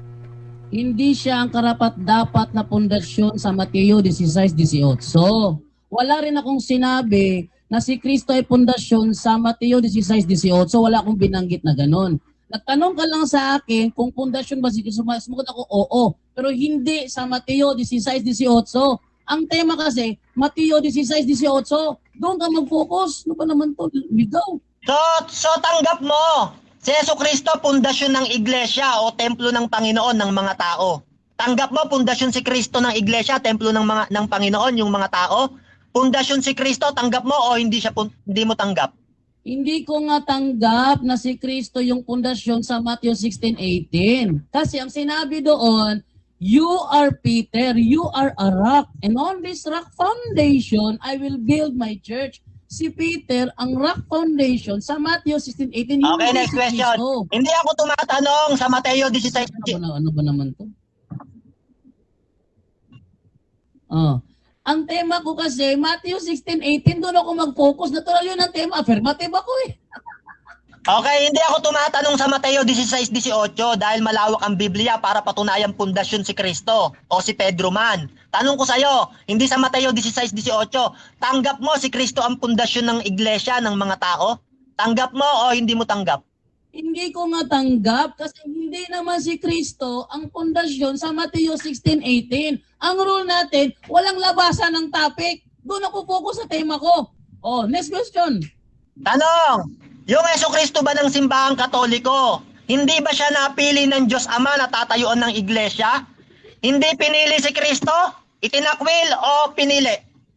Hindi siya pinili dahil hindi naman siya ang Kefa sa Matthew 16:18, kundi si Pedro. Kaya nga siya binigyan ng kaalaman ng Ama para magkaroon ng idea si Kristo na siya ang tatawaging Kefa.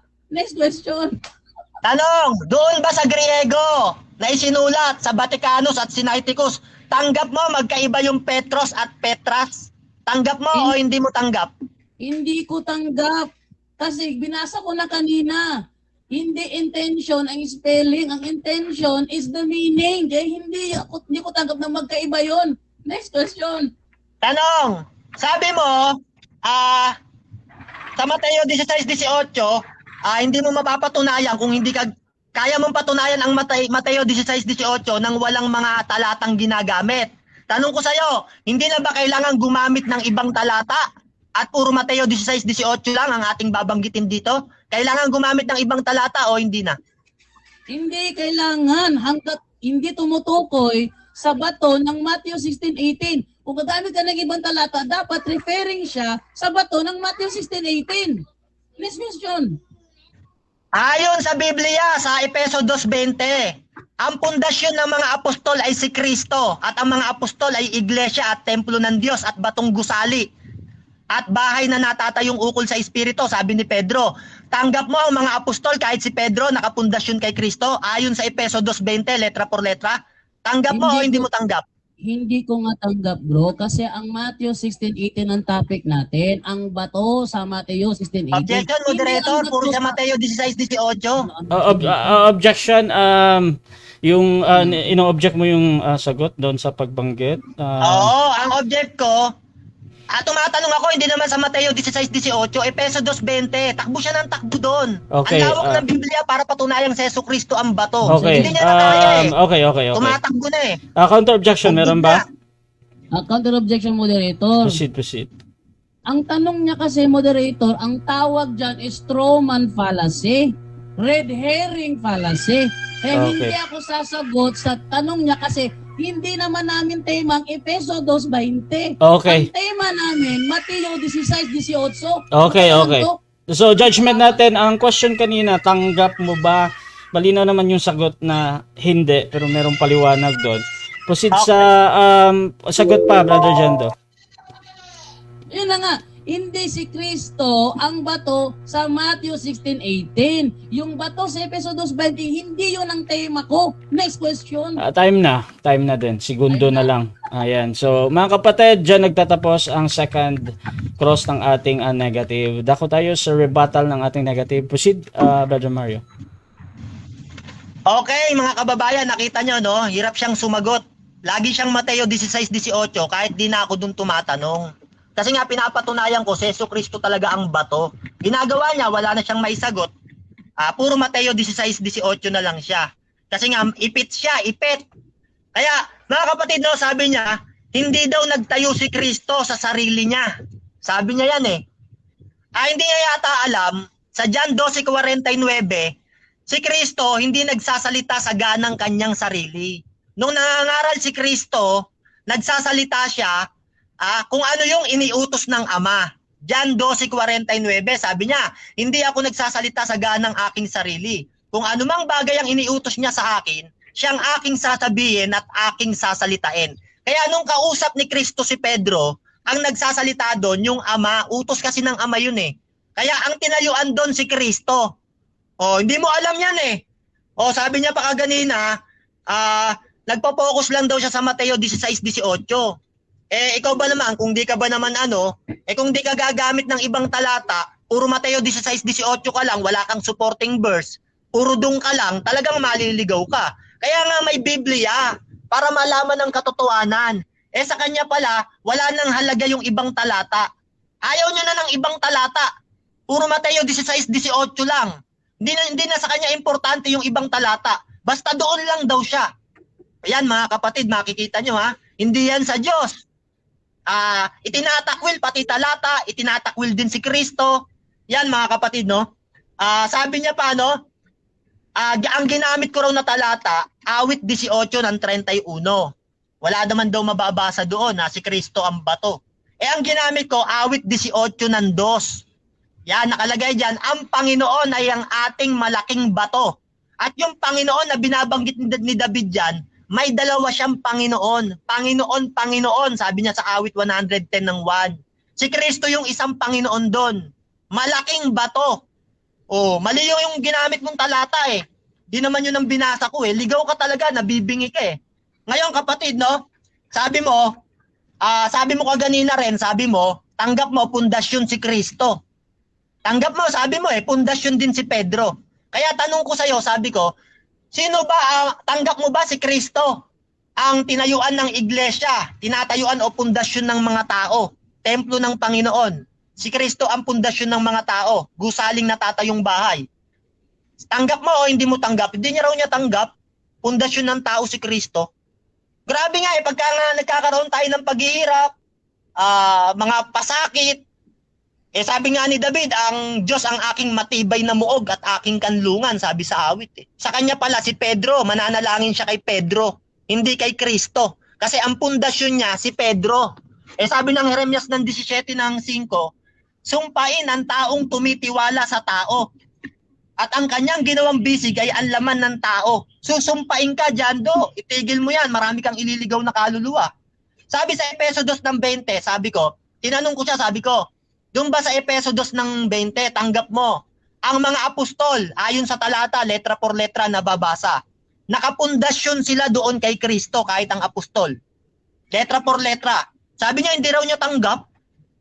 Pambihira, nakasulat na nga, oh. Sabi, Efeso 2.20, itinayo kayo sa pundasyon ng mga apostol at mga propeta. Si Kristo Jesus, ang batong panulukan. Sabi ng Biblia, no, itinayo kayo sa pundasyon ng mga apostol. Meron palang pundasyon yung mga apostol eh. Si Kristo, letra por letra nababasa. Sabi niya, hindi raw niya tanggap.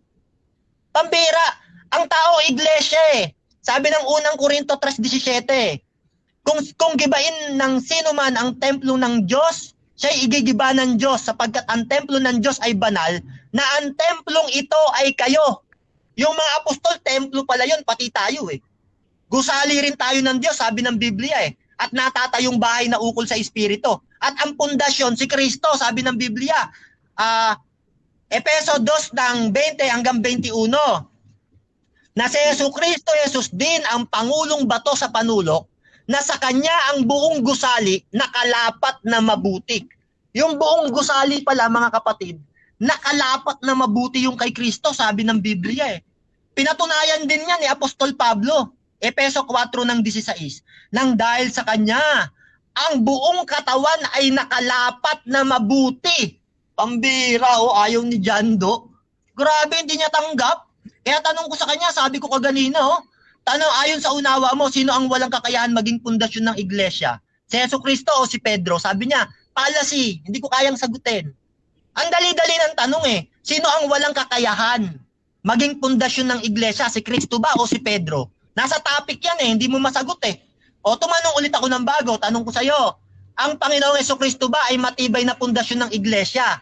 Matibay ba siya o hindi matibay? Sabi na naman niya, objection. Policy. Wala namang masama doon kung tinatanong matibay si Kristo o hindi matibay ayon sa unawa mo eh. Hindi naman policy yan eh. Hindi ka lang makasagot kasi maiipit ka. Tumanong ako ng bago, sabi ko, tanong ko sa'yo ganito, yung Jesucristo ba ng simbahang katoliko, karapat dapat ba siyang tayuan ng iglesia o hindi siya karapat dapat, categorical?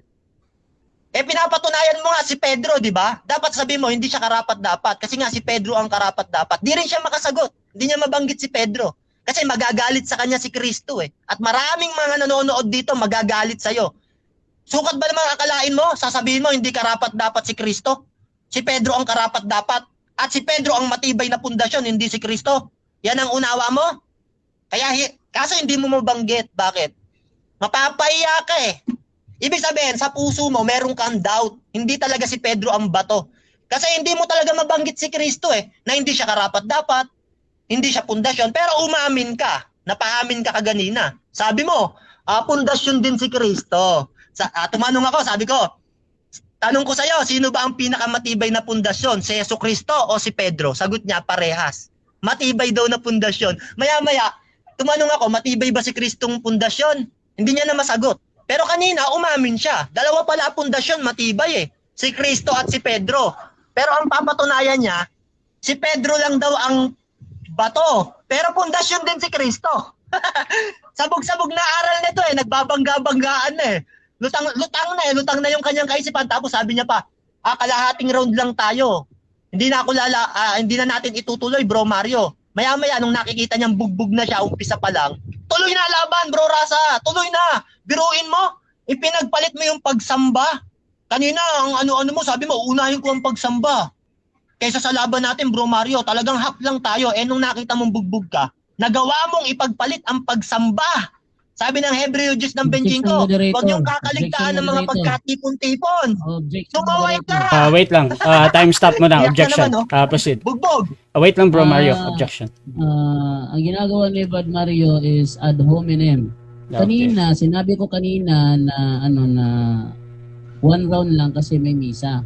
Pero siya yung nagsisisigaw na tumatakbo ako maaga pa lang. Kaya dahil sa sinasabi niya yun, Wait lang, bro Mario. I-complete muna natin ha.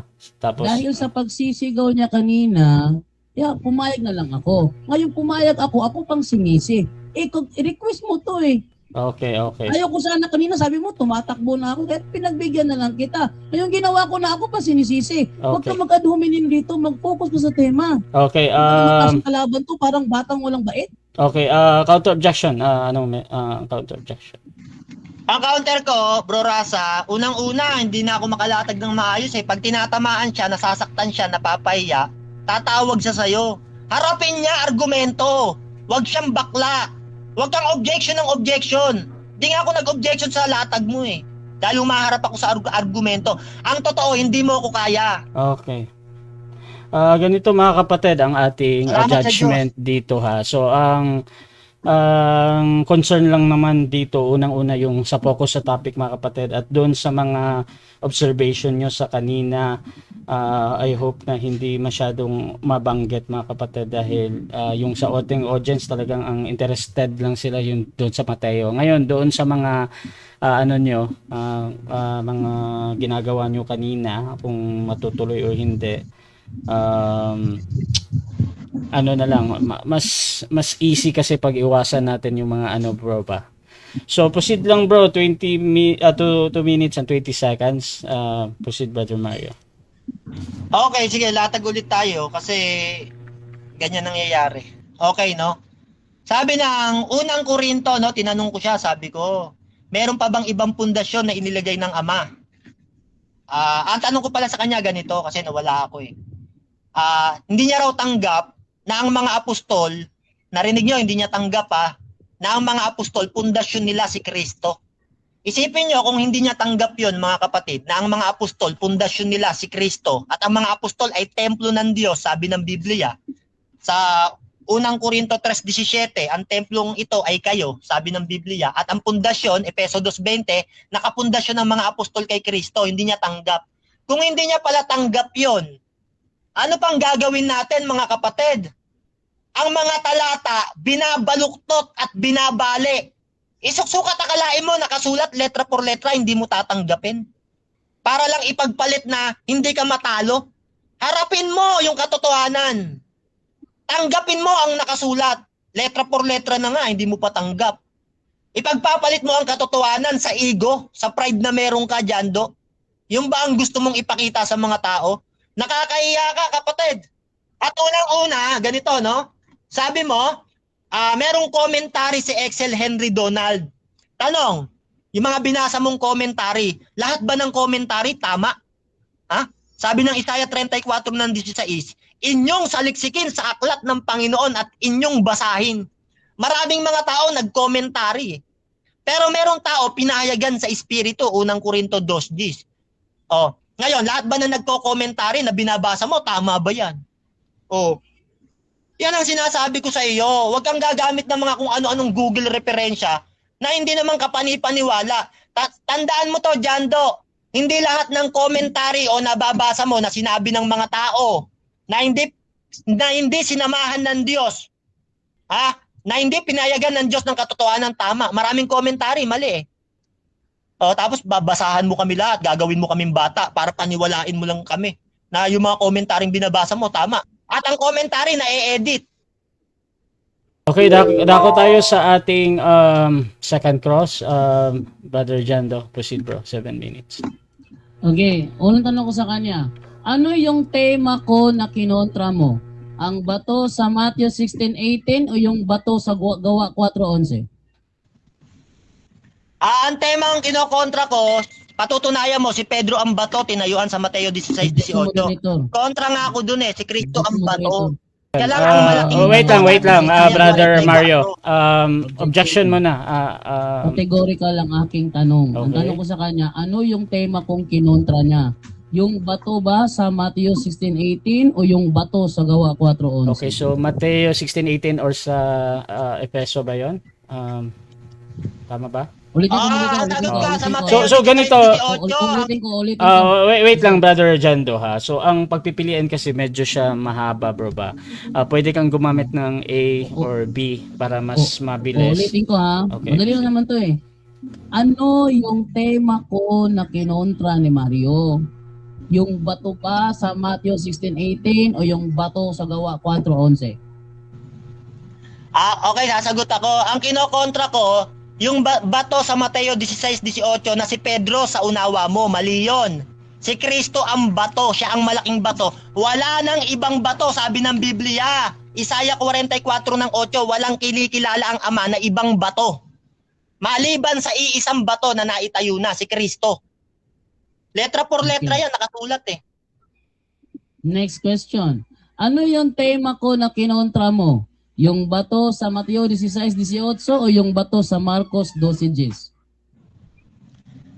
Ang kinokontra ko nga, yung tema mo na bato, kinikilala mong bato sa Mateo 16:18 ay si Pedro. Hindi nga. Si Kristo nga ang batong tinutukoy doon. Kaya nga tutulak kung si Pedro ang bato ayon sa unawa mo, mali yun. Si Kristo lang ang bato. Walang kinikilala ang Ama na ibang bato ayon sa Isaiah 44:8.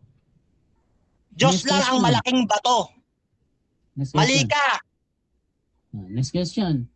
Kung hindi si Simon ang Kefa, bakit ginamit ni Jesus ang pangalan niyang Kefa sa parehong sentence? Kasi nga proper name yon, ipinangalan sa kanya. Pero hindi ibig sabihin siya na yung bato. Kaya nga nung isalin niyan sa Greek, Petros at Petra, mas maniniwala ko kay Mateo kaysa sa paniniwala mong libro na hindi mo na makita, nahuli na nung maisip ng mga tao. Ang pinahintulutan, Greek, Codex Sinaiticus at Vaticanus, na ang nakasulat doon ay A Petros kay epititaute tu Petra. Magkaiba yung Petros at Petra. Mas maniniwala ako kay Mateo kaysa sa'yo. Next question. Bakit ginawang Petros ang Petra sa Mateo 16:18? Objection ako, moderator. Objection ako. Kahit kailan, hindi naging Petros ang Petra. Mali ang tanong niya. Magkaiba kasi yun eh. Ang Petra, malaking bato. Ang Petros, maliit na bato. Okay, counter Huwag objection. niyang ilagay yung Petros sa Petra. Okay, counter objection. Sigaw siya eh. Proceed na sa counter objection. Naintindihan ko na. Meron ba? Brother Jando? Yun na nga ang ano ko, Nahilo. ang aking objection sa kanya. Okay. Sagutin yung tanong ko sa kanya. Okay. So ganito, ang judgment sa moderator dito sa question ni Brother Jando, either that is true or not na bakit na iba from Petros to Petra. Brother Mario, kahit anong stand mo dyan, talagang ipapasagot ko yan. Pero kung merong problem doon, sabi mo nga, iba yung stand mo, pwede mong gamitin ang 10 seconds. So talagang sasagutin mo yung reason naman to, bakit daw na iba. Okay, 10 seconds ako. Proceed. Loaded question. Okay, sagot ko dyan. Hindi magiging Petros yung Petra. Magkaiba nga yun ayon kay Next Mateo. question, 10 seconds. Objection moderator. Walang objection sa 10 seconds, bro. Next question. Yak na naman. Sige. Bakit mo sinabing loaded question? Ikaw ang nagbanggit mismo, iba ang Petra, iba ang Petros. Yung tanong ko sa iyo, bakit naging Petros yung Petra sa Matthew 16:18? Hindi loaded question yun, sagutin mo yun. Okay, bakit daw? Okay, sagot ko nga. Siya lang naman nagsasabi niyan eh. Ang sabi ko, magkaiba yung Petros at Petra. Yan ang sabi ko. Siya ang naglalagay na yung Petra daw ay Petros. Siya may sabi nun. Pinipilit niya kahit mali. Hindi ka uubra, boy. Okay, next question. Hirap ka makaunawa eh. Nang sinalita ni Jesus ang talatang yan sa wikang Aramaiko, ginamit niya kepa. Saan mo kinuha ang distinction mo na iba ang kepa sa ang unang kepa at ikalawang kepa? Saan mo kinuha ng distinction yon? Sige, sagot. Okay, sasagot ako. Kinuha ko yan sa Codex Sinaiticus at Codex Vaticanus. Na ayan ang ng 4th century at 5th century ang nakasulat, A Petros kay epitaute tu Petra. Magkaiba yung Petros at Petra ayon sa original na meron tayo ngayon na Biblia. Kayo gawa-gawa lang. Huli nyo na lang matagpuan yung Aramaic na yung pala ginamit. At maniniwala ko kay Mateo dahil ito pinahintulutan ng Diyos, yung Greek at hindi yung Aramaic na Next maisulat. question. Ano ang sinabi ng Codex Sinaiticus? Sinabi ba ng Codex Sinaiticus na ang Aramaic word na kefa, dalawa meaning? Yes! Sabi dyan, A Petros kay epitaute te Petra. Objection moderator. Ibig sabihin, sumagot ako. Objection mo na. Sumagot ako, moderator. Wait lang. Objection mo na. Objection Mauna moderator. talaga yan. May counter objection naman. Proceed, affirmative. objection ko, hindi ko siya pinapabasa sa Kago di Soilego, Hotiso Eye Petros, kay Ipitaw Titi Petra, o ko domiso mo tiniklisya. Hindi ko siya pinapabasa. Ang tanong ko sa kanya, sinabi ba ng Codex Sinaiticus na ang Aramaic word na kepa ay may dalawang meaning? Sinabi ba o hindi? Bro Mario, may counter objection ba? Sumagot ako, yes. Di niya lang matanggap. Okay. So sumagot naman ng yes doon Babasa sa na ako eh. doon sa pagpapaliwanag, either that is true or not ha. Nasa audience naman 'yan. Bro Mario, continue sa yes mo na sagot. Okay, sa Mateo 16:18, sa Codex Sinaiticus at Codex Vaticanus parehas ang sinasabi. Iba ang Petros sa Petra. Basa. Petros kay epitautete Petra. Iba ang Petros sa Petra. Ayon sa Codex Sinaiticus at Vaticanus. Ikaw lang nagpipilit eh. Sabi ng Mateo 13:13, di talaga kayo makakaunawa kahit umunawa kayo ng umunawa. Next question na. Next question, sabi mo kasi dalawa ang meaning ng kepa sa Aramaiko. Ang unang meaning niya bato. Ano yung ikalawang meaning? Ikalawang meaning niya, malaking bato. Petra. Malaking bato. Feminine noun. Hindi mo maintindihan eh. Kasi kung maliit na bato, Petros, hindi niya kayang buhatin ng iglesia, mahina. Kaya may gender, nung isalin sa Greek, merong kasulatan at wala nang eksaktong Next question. exemplar. Next question na. Next question na. Next question na. Next question na. Next question na. Saang Aramaic dictionary mo nabasa na ang kepa may kahulugan malaking bato? Yan. Nilabas ko na kaganina, moderator. Inulit niya na naman yung tanong niya. Dito nga sa sinulat ni Cardinal Walter Caspel, ang confession ni Pedro at si Kristo ang pundasyon at hindi si Pedro. Sa that they may all be one. Time na mga kapatid. Time na. Okay, so dyan nagtatapos ang second stage ng ating debate. Dako tayo sa final conclusion. Mauna dito si Brother Jando, pero bago yan, shoutout muna sa ating nasa live kay Mikael. Dapat may screen mapakita si Bro Mario para makita ni Jando.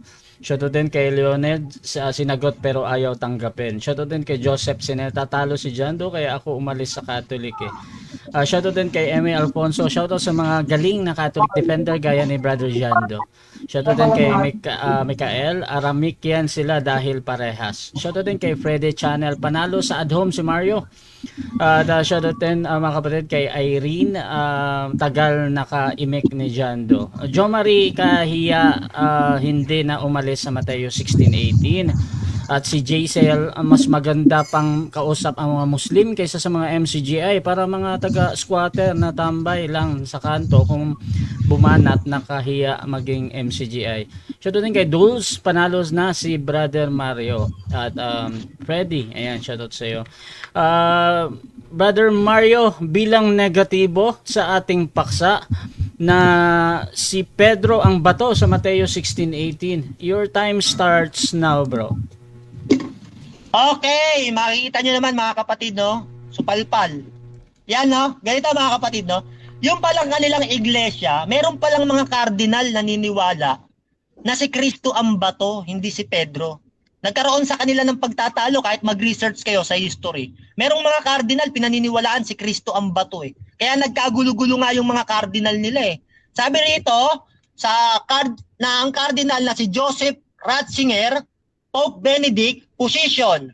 Ang tunay na bato ay si Kristo, si Pedro ay bato dahil sa pakikiisa niya kay Kristo. Ayon kay Cardinal Joseph Ratzinger, ang tunay na bato raw si Kristo eh. Cardinal to ng Catholic. O ayon naman sa kay Cardinal Walter Casper, yan o, ang confession niya, si Kristo ang pundasyon. Ang confession ni Pedro, si Kristo ang pundasyon. Tama nga yung sabi ni Pablo sa Efeso 2:20. Si Kristo ang pundasyon ng mga apostol. Tama tong cardinal na to eh. Katoliko to cardinal pero kontra sa ibang papa o pare. Kontra sila. Merong pare naniniwala o cardinal, obispo, si ano ang bato, si Pedro. Sa iba naman si Kristo, naglalaban yung mga cardinal. Diyan pa lang eh, hidwa ang pananampalataya yan. Sabi ng Galatia ng 5:19 hanggang 21, merong hidwaang pananampalataya, hindi yan sa Diyos. Yung ibang cardinal, bato si Kristo, sa ibang cardinal si Pedro. Ayusin nyo muna iglesia nyo. Ngayon, sabi ni Raymond E. Brown, priest at biblical scholar, pinresent niya sa 3 views, dineclare niya, si Kristo ang bato. Si Kristo talaga ang bato, authored with Carl Donfriend and John Reumann. Yan, si Kristo talaga bato. Mga cardinal talaga, mga pare, sinasabi si Kristo ang bato. Pero yung ibang cardinal naman, kontra. Kaya nagkaroon sila ng pagtatalo, mga kapatid. Ngayon, saan tayo maniniwala? Sa iglesyang nagtatalo-talo, na merong hidwang pananampalataya at pagkabahabahagi? O sa sinasabi ng katotohanan, mga kapatid, na sa Biblia, meron talagang isang matibay na pundasyon at ito'y si Kristo. At sabi ng Isaya ng 44 ng 8, may Diyos baga liban sa akin? Walang malaking bato, ako'y walang nakikilalang iba. Ang Diyos pala, sabi ng Biblia, wala siyang nakikilalang malaking bato. Diyos lang ang malaking bato. Isipin mo naman, yung iglesia itatayo mo sa Petros, maliit na tipak ng bato. Malaking kasalanan to, kapatid. Sa tao mo itatayo ang iglesia. At unang-una, kapatid, no? Sabi ng awit ng 18 ng 31, sino ang malaking bato maliban sa ating Diyos? Wala akong nakikilala. Sabi ng Diyos yan sa Biblia, letra por letra wala silang kinikilalang bato. Kaya sa Biblia sinasabi talaga, si Kristo ang bato. Yan Unang Korinto 3:11, sapagkat walang sino man ang makapaglalagay ng ibang pundasyon maliban sa isa na naitayo na si Heso Kristo. Grabe ang linaw. Naitayo na si Heso Kristo. Aray, bugbog. Ngayon mga kapatid, sa Biblia talagang sinasabi, meron talagang bato, na malaking bato. Bakit? Sa Biblia kasi maraming bato Merong bato, hubad na bato. Ezekiel 26 ng 4. Marami kasing kahulugan yung bato Yung hari ng Tiro o yung Tiro, ginawang hubad na bato ng Diyos. Tinatawag na hubad na bato. Meron namang bato na nasa halamanan ng Eden ng Diyos. Mahalagang bato ay iyong kasuotan. Meron palang bato, mga haspe, sapiro, karbungko, onyx, esmeralda, mga bato rin to, sabi ng Biblia Kaya sa Biblia, maraming uri ang bato. Maraming kahulugan ang bato, pero isa lang ang malaking bato, sabi ng Isaya 44 ng 8. Wala akong ibang kilala, sabi ng Diyos. O kaya talagang ligaw ka Marami kang aaralin. Unang-una, puro commentary pinagagagawa mo. Wala ka pang mga talatang ginagamit. Puro salita ka lang, tapos puro ka Mateo 16-18, hindi ka tumatalon sa iba. Wala kang patunay, hindi mo napatunayan Di mo, tawa-tawa ka. Sabi mo, pag talo, sasayawan mo. Hindi ka makasayaw. Ako ngayon ang sumasayaw kasi talo ka. Ayan hindi ka makasayaw, di ba? Sabi mo, pag lamang ka na kanina, sabi mo sa umpisa, pag lumalamang ako, sinasayawan ko kalaban. O kaya ako, sinasayawan ko siya kasi lamang ako. Yan ang estilo mong bulok. Pinapakain ko sa'yo, kagaya nung nakalabang kong katulad mo rin. Patakip-takip ka ng muka. Okay, so dyan nagtatapos mga kapatid ang final conclusion ng ating negative. Dako naman tayo sa final conclusion ng ating affirmative sa kanyang pinatutunayan na si Pedro ang bato sa Mateo 16:18. Brother Jando, your time starts now. Actually, kanina pa ako sumasayaw. No? Bakit? Kasi tumatalong ka sa ibang issue. Ano ba ang issue ko? Ang bato sa Mateo 16:18. Tumatakbo kasi sa ibang talata, hindi naman yun ang tema ko. Natural sasayaw ako doon. Kanina ko pa sinasayawan. Ayaw mo lang makita. No? Kaya mo sinasayawan. Bakit? Ito ang topic ko. Pag pumunta ka doon, hindi naman topic ko. Ibig sabihin, gusto mo kong pahabulin doon, hindi naman ang topic ko. Ano yan ang tawag dyan is ad hominem circumstantial. Meron ba?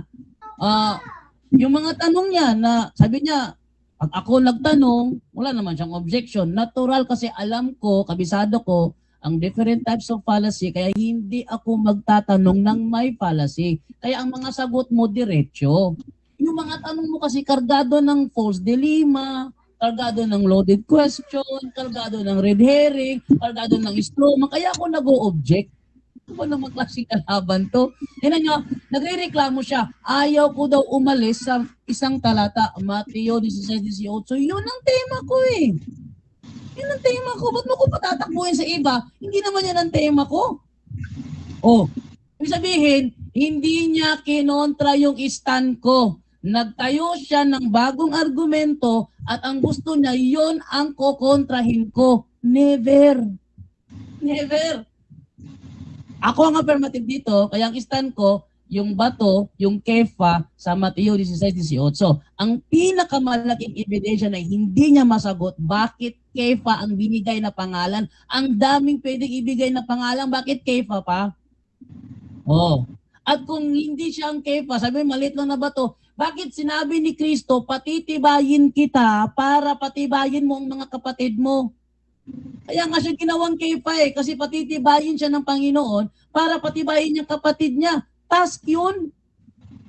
Ha? Hindi babaguhin yung pangalan mo kung wala kang task na gagawin. Kaya nga binago pangalan niya from Simon to Kefa. Bakit? Bakit Kefa? Kasi patitibayin siya ng Panginoon para patibayin niya mga kapatid niya. Yun ang purpose. Bakit siya binigyan ng pangalan Kefa?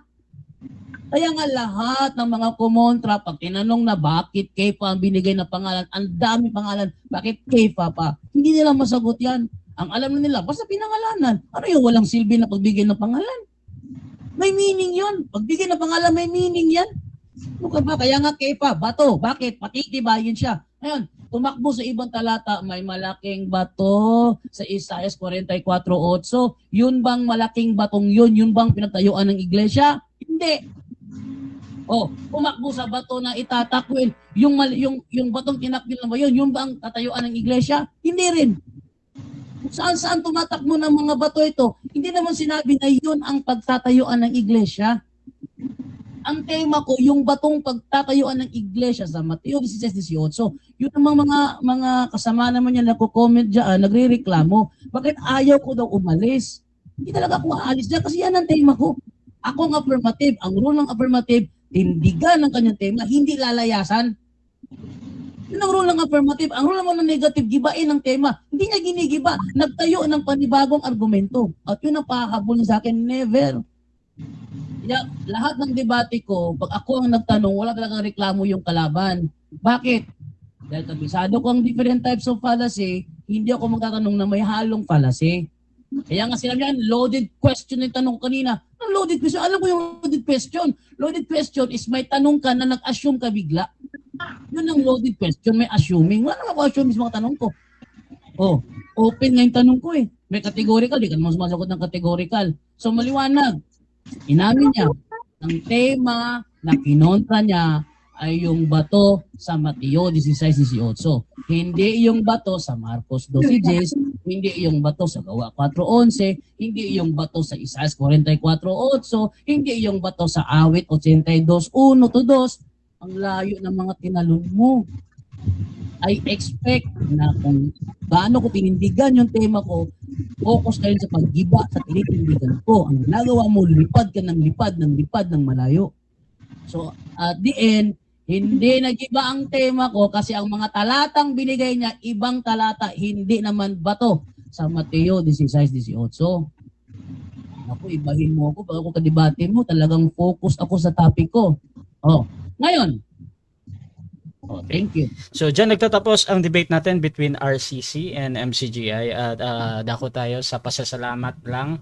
Wag na kayo magbanggit patungkol sa yung debate ha, para dito tayo sa endorsement, pasasalamat at kung ano yung ginagawa ninyo. Bro Jando, pasalamat lang bro. Okay, salamat sa inyo lahat na nanonood ngayon. At andiyan kayo kasama ko. Araw-araw po tayo nagla-live. Open tayo sa tanungan portion sa ating live. Iniimbitahan namin ang iba't ibang uri ng mga protestante para magtanong sa aming programa. Dahil open din kami for dialogo. So, sa lahat ng mga nanonood dyan, pakishare yung video na ito. I-share nyo sa mga kaibigan nyo kung na kayo sa ibang bansa, mga OFW, i-share nyo doon. At naway panoorin nyo po kaming programa, gabi-gabi po yan.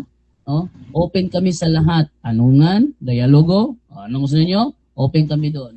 Okay, so maraming salamat po, Brother Rasha. At Brother Mario, pasalamat lang po. Okay. Unang-una, salamat sa Diyos sa lahat ng aral at katotohanan. Ngayon kapatid, no, salamat din sa atin kausap na si Brad Jando. Salamat sa atin mga kapatid. Ano man ang ating paniniwala, manaig ang pag-ibig at kapayapaan sa atin sa bawat isa. At si Jared nga pala, wag na tayo true church. Kung gusto mo akong labanan, dito tayo sa Russia TV. Ibay naman natin ang paksa. Patutunayan mo na ang mga larawang inanyuan sa Iglesia Katoliko ay hindi mga Diyos-Diyosan. O kaya ako magpapatunay na ang mga larawang inanyuan na nasa loob ng Iglesia Katoliko ay mga Diyos-Diyosan. Pili ka lang, affirmative ka o negative. Para magkaharap din naman tayo at tapos na tayo kay Jando. Salamat po sa Russia TV gusto din magpasalamat sa lahat ng sumusuporta at laging naniniwala pa din sa ating pagmamoderate. So, pasensya dahil na late tayo. At kung gusto nyo sumali sa ganitong gawain or magamon man sa dalawang ito, pwede akong ninyong i-PM or itong dalawang ito. At least follow them dahil meron silang sari-sariling content. Si Brother Jando, araw-araw sila nagla-live. Sa punto por punto, nandyan din siya lagi. Si Brother Mario din sa MCGI. I think merong mga live sa MCGI. So follow nyo si Brother Mario. Siyempre sa akin mga kapatid, dahil dito ako laging nag-debate sa personal Facebook ko, Russia Vista mga kapatid. So please subscribe din yung ating YouTube channel, Russia Debates TV. At sa lahat na nag-comment, maraming salamat. At doon sa mga naghahamon, sisikapin ng dalawang ito na at saka sa nagtatanong na sagutin pa ang yung mga question dyan at mga inquiry. So maraming salamat. This is Admin Russia ng Russia TV and we're out.